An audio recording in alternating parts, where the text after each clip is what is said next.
Ауа райы дегеніміз атмосфераның жағдайын қысқа уақыт ішінде күн немесе аптаны анықтайды.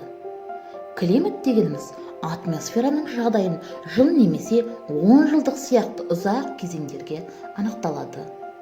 Әлемдегі климаттық аймақтарға жер бетіндегі климаттық белдеу тұрақты және өтпелі болып екіге бөлінеді.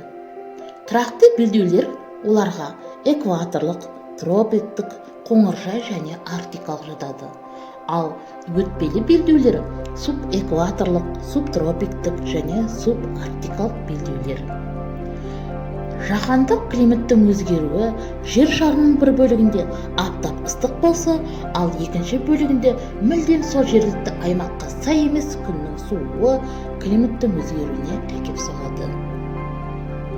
Жаһандық жылыну аптап ыстық, жаз кезінде суық не су тасқыны.